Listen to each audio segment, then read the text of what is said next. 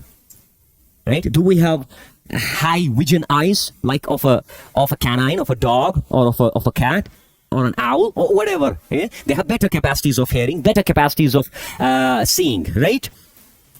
So what makes us different? So all these creations of God, they physical properties of eyes, physical properties of hearing, way ahead than us. What does make us special? It's actually looking beyond, the curiosity. If we are just using our eyes to see, to walk, and our ears to hear, to listen, the normal, and to think normal, we are animals. Wake up, do this work, go to sleep, reproduce, eat, sleep. That will be the life. It's the life of who? You know what God says? God says,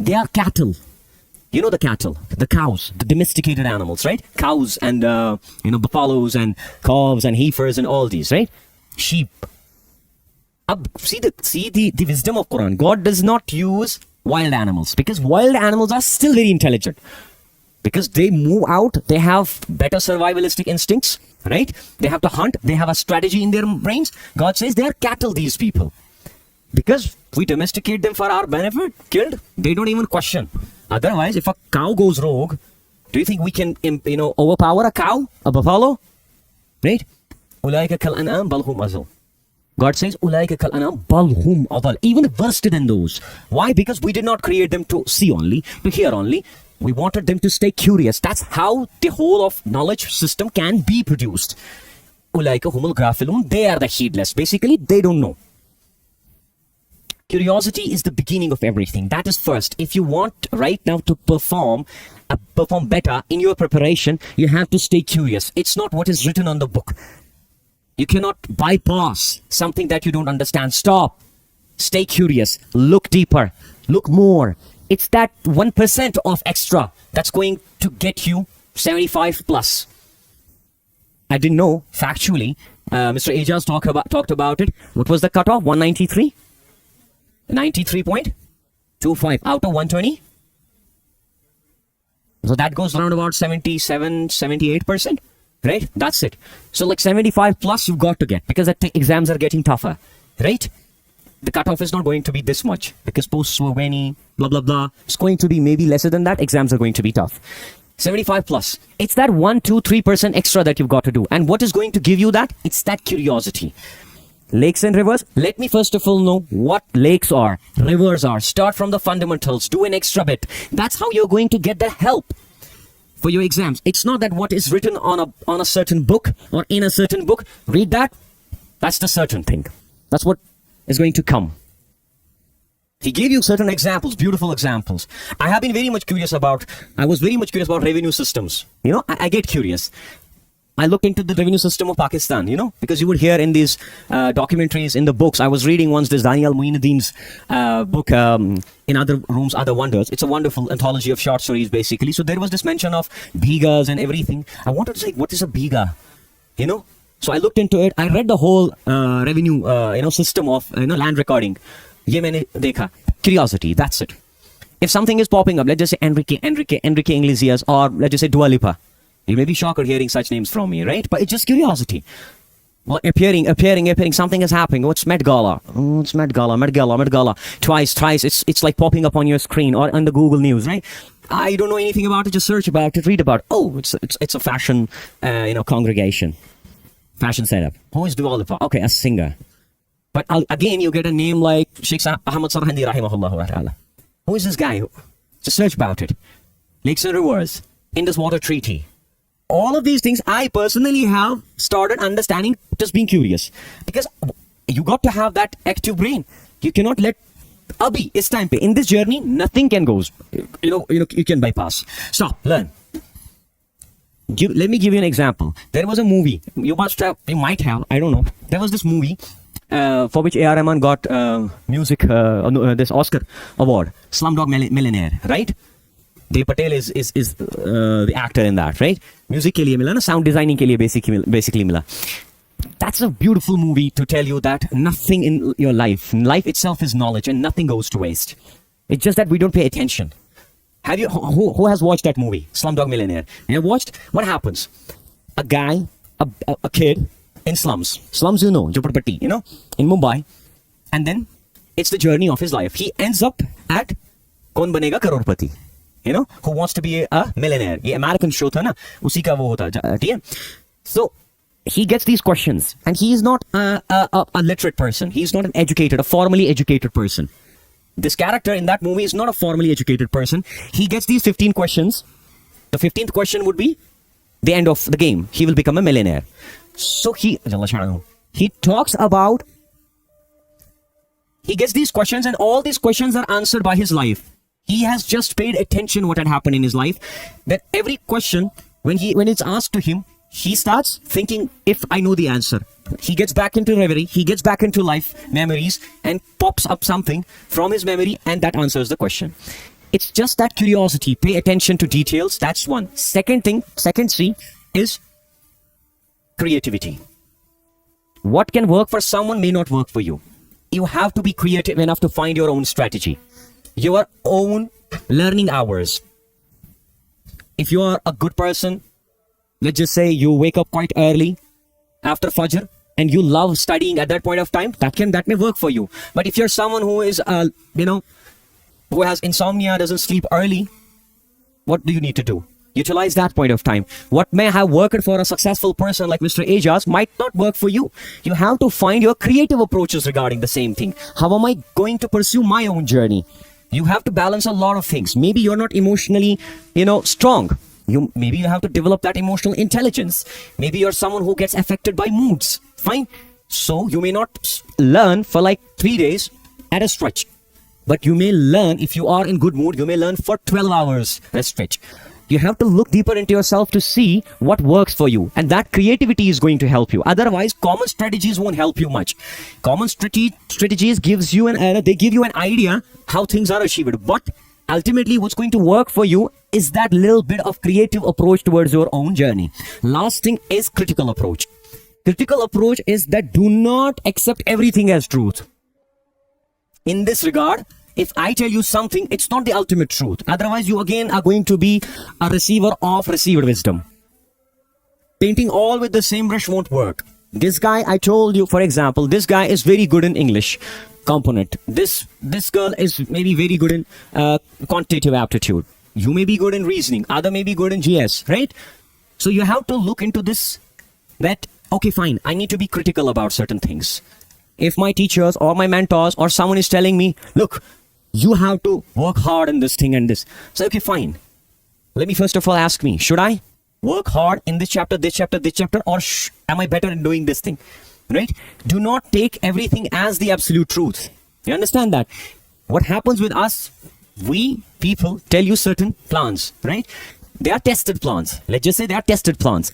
But it's not it's not going to be the brush that will paint all of you with the same color. No.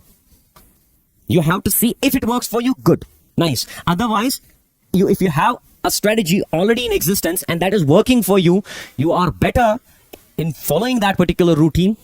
Maybe follow that only. Take some part of it. Take best from everything. Right? But focus on your own plans. Because I don't know your personal life. You may be a government employee, so you cannot study from 10 to 4. Right? You have to give your time in services. So what do? You find out something else. Time saving and everything. So these things you need to keep in your mind. At the end, I can tell you one thing only. Just calm down. Right? Calm down. Do not look at this thing with a single prism. That it will definitely get you a job. A job is the most important thing in the life. Just calm your storm. You will see the confidence building. You will see things are going to be much clearer. I know you are very much serious. Very, very serious. But it should not be with your upsetting moods. Your saddened faces. Fine, theek hai. I'm going to give my best. Rest is up to Allah. Because ultimately, we Mu'mins, we believers believe in this thing that Qaddar Allah wa ma sha'a fa'al. Allah does what He wills. He doesn't ask for anybody's opinions. The whole system of journey, the whole journey in here should be only for one thing. I need to acquire as much knowledge as possible, and if I'm giving 6 months of my life, 7 months of my life in this examination, I need to be a better person. I need to acquire knowledge, which I have failed to acquire over the period of these 10, 15 years, and maybe not this, maybe next. Always have that thing in your mind. Failures are the best teachers. Absolutely, they are the best teachers because they are experiments. Right?